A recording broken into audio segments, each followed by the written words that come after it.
Most of my reviews are more plot and story focused than what I'm going to be doing in this video. Usually I'll talk about how a plot twist makes no sense, or how a character's decision should have been seated better, or maybe I'll just whine about how dumb the story is for the entire video. But the 1986 miniseries The Dark Knight Returns by Frank Miller, Klaus Janson, and Lynn Varney is much richer than almost any other comic that I've read. And since there's a good chance you already know the plot of the book, even if you haven't read it, I didn't think there'd be much point in me reviewing this story in the same way that I usually review things. So instead, I'll be focusing more on the themes of the book, or at least how I interpret the themes. This is a very different kind of review than what I'm used to, so I hope you like it.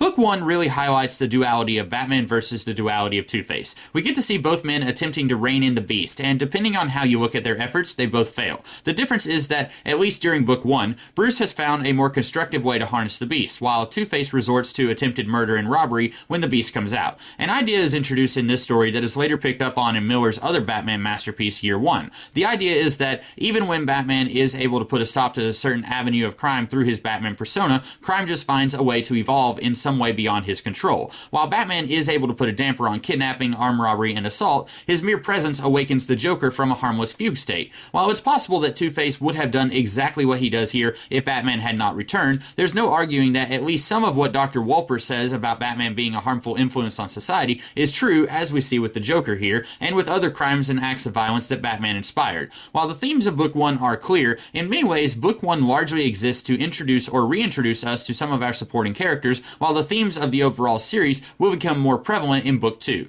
In Book 2, Batman must fight the mutant leader as the looming threat of the Joker and later Superman are seeded and further developed. Batman learns that in order to win, he has to adapt the ideologies of his enemies, in this case the mutants. When he fights the mutant leader the first time, he simply tries to fight him and loses. The second time, he stages and fixes a battle where the mutants' disciples will see their leader lose. While the mutants scatter and form many smaller factions, like neo-Nazi groups or groups devoted to emulating the Joker, and even groups that emulate Batman, Batman does succeed in breaking the back of the gang that has been terrorizing Gotham for some time. But as we saw in Book 1 of this series and later in Year 1, despite Batman's best efforts, sometimes what he does backfires on him, as we see with some of the mutants going off in other criminal directions or wearing his symbol to commit extremely violent vigilante acts. This only furthers the concern felt in high places of government, which will lead to his throwdown with Superman in Book 4. In many ways, Book 3 embodies the overall themes of the entire series, and in some ways concludes those themes. When Batman returns after a 10-year absence in Book 1, we see that the people are almost universally excited about his return. He's stopping petty crimes that have taken over the city for the last decade. The only people we see who are really upset that he's back are the criminals. Well, that and Dr. Wolper.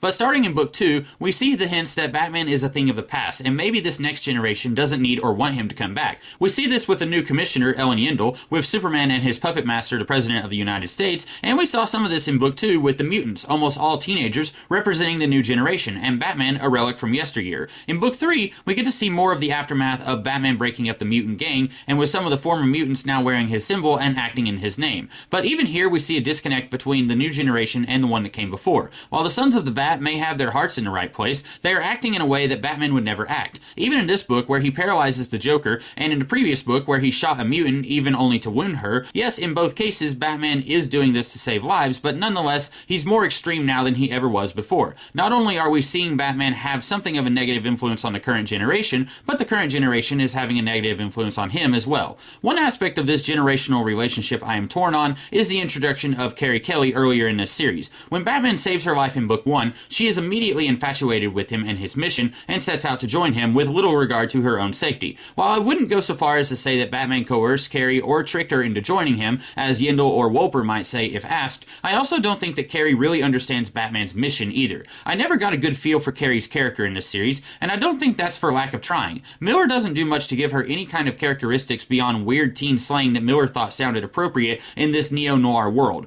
What little we do know about Carrie from this series is that she seems like she's doing this more because it's fun and not because she understands the drive that makes Bruce keep doing this even when he's pushing 60. By the end of the book, she's gone through more than many of her peers at her age, but I'm still not entirely convinced that her joining Batman's crusade has had a positive effect on her life. Certainly her parents were negligent, to put it lightly, so her new mentor is at least more attentive to her. But would he be if she wasn't so interested in his war? for? I'm inclined to say no. For that matter, would she be as gung-ho about becoming the next Robin if she knew what happened to the previous one? Again, I'm inclined to say no. Carrie Kelly really does feel like the odd man out when you look at the figures from the younger generation and how they feel about Batman, at least at this point in the story. But I don't think that's a deliberate nixing of this theme as much as it's a lack of development of the character, if we can call her that, of Carrie Kelly herself. I think if Kelly had been more developed, maybe if she talked about how her classmates felt about Batman so that we could see if this was a fluke or not, then maybe I would lend this outlier of the younger generation more credibility. This chapter also gives us the finale to the decades-long feud between the Joker and Batman. At first, this might seem thematically out of place in a chapter that largely furthers the divide between Batman's generation and the new generation, but it actually fits quite nicely with what else goes on in this book. The Joker, like Batman, is a relic belonging to a previous era. While the Joker commits actions more horrifying here than anything else we had ever seen him do prior to this comic's publication, it's still very telling that he only ends up being the penultimate big bad of the series and not the final boss that Batman must face down against. Batman's later fight against Superman is more emblematic of Batman's troubles he's had in this new era than his fight with the Joker. While Superman is a contemporary of Batman, he is a tool of the New World Order that doesn't trust or want Batman, and it's very telling that Superman doesn't age, and therefore appears anachronistic with his peer Batman. It's Joker's placement in this order of events in this series that cements his thematic connections with the youth versus age argument of this series, much like how Superman is the final boss Batman must face that also confirms his place in that thematic battle as well.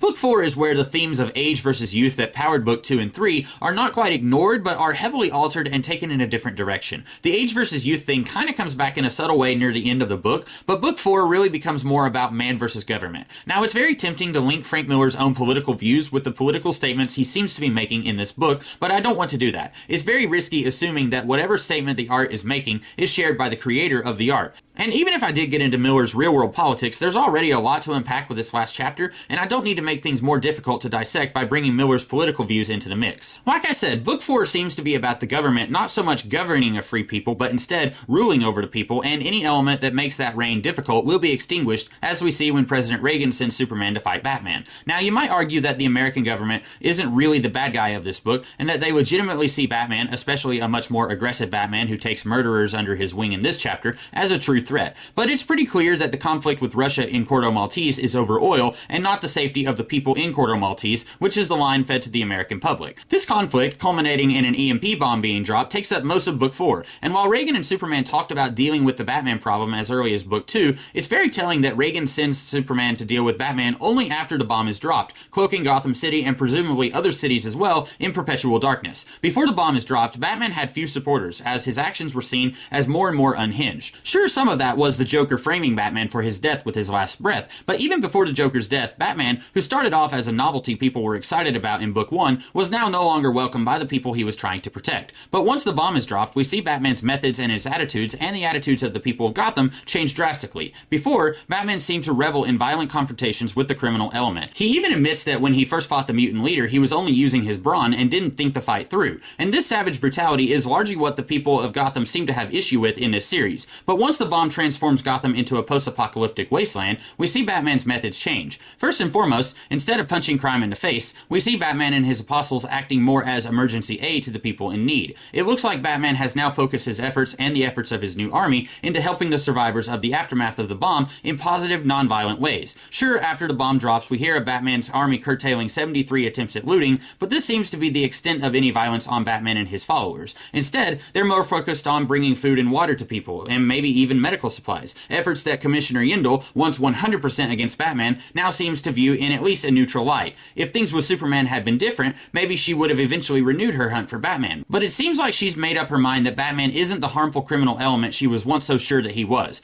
I imagine Batman's emergency relief efforts weren't the only thing that changed Yindel's mind, as one of the first times we see her reconsider her opinion on Batman is when he recruits the escaping mutants into his growing army. Batman rehabilitating the Sons of the Bat and some of the mutants into a force for good is a nice cap to the theme we saw earlier in this series that Batman's presence unwittingly causes problems, such as reawakening the Joker. Here, the mutants and the Sons of the Bat are separately ready to start riots, but Batman's very presence calms both groups down and guides them into helping the people of Gotham. We see more of this when Batman and his newly formed army come into the city to restore order. Some people, like an unnamed priest and Jim Gordon, are already trying to restore some order, but it's Batman's presence that turns the people into an organized effort to save the city. And as I mentioned earlier, it's only after Batman has finally become such a positive force in Gotham that Reagan sends his tool to put a stop to Batman's actions, further cementing, at least in this book, the idea that the government doesn't care about what happens to the people as long as they can be easily controlled. The themes of man versus government that are present in Book 4 become a little murky once you consider how Superman plays into these themes. The conflict we see between these two before their big battle seems to boil down to how each of them handled a no-win situation and how they're both upset at the other for the way they reacted. Much like in The Watchmen, which was coming out at the same time this story was, we have the government trying to control the superheroic community, and failing that, disband and outlaw them. This new agreement with the government, combined with the death of Batman's partner Jason Todd, was enough to get Batman to retire, at least temporarily. And Superman, while he didn't seem to like the new status quo, felt like he could at least help some people if he worked within the system, even if he had to keep his presence quiet. Batman sees the government as a threat, and looking at the facts in this book, it's hard to blame him. So because of Superman choosing to ally himself with the government, Batman sees him as an enemy. Superman, meanwhile, isn't so much angry that Batman retired, which is a reaction we see from Rorschach in The Watchmen,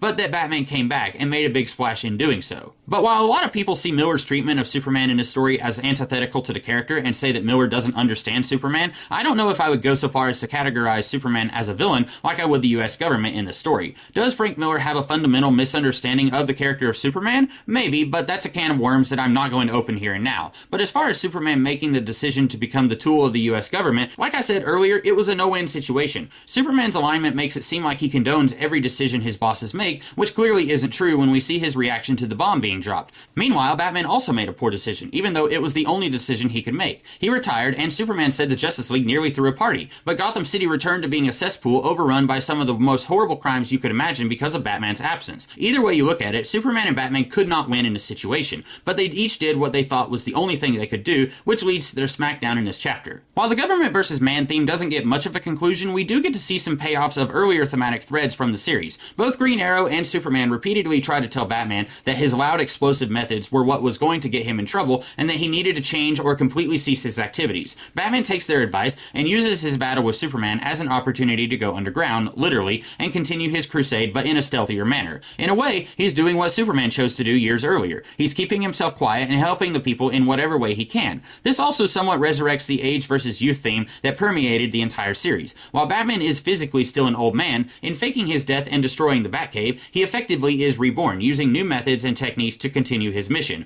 While he was able to operate as an outdated mode of hero for a time, he finds that adopting the methods of the new world to help this world is the best option for him, and among his new modus operandi is using an army to help him in his crusade. We continually see Bruce thinking about how whatever dangerous situation he's in would make a good death, which no doubt still weighs heavily on his mind even after he goes underground. He knows that someday soon he is going to die, and that no doubt had a great deal to do with him recruiting an army. Also, I imagine seeing how effective the mutants were in large numbers, even lacking organization, made Batman reconsider his own methods. He almost always worked with just one partner and was able to save the city. Now that he has been reborn, he rethinks what he could do with larger numbers at his disposal. It's a fascinating ending to the story and to the character. While this will certainly seem like a dig against the sequels, I do wish we could have had a follow-up story that utilizes this status quo The Dark Knight Book 4 leaves us with. But regardless, I do believe it's a perfect end to a nearly perfect book. Every time I reread this book, I am surprised by what else I didn't pick up on previously, and just how well the story still holds up today. So those are my thoughts. Hope you guys like this review, different as it is from my usual fare. And if you did like it, maybe you can check out some of the other stuff that I've done on my channel. See if you like those things also. In the meantime, I'll catch you guys on the flip side. Peace out.